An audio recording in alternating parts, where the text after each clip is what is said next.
You are looking at Julian's pronunciation guide, where we look at how to pronounce better some of the most mispronounced words in the world, like this other curious word. But how do you say what you're looking for today?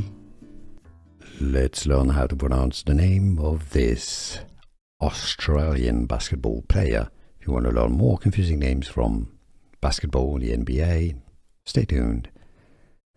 Alex Condon, alright, so it's not Condon.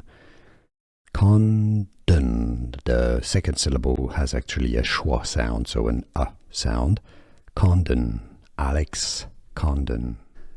Here are more videos on how to pronounce more confusing words and names too many mispronounced. Like this video if you found it useful. I appreciate your support. I'll see you soon and thanks for watching.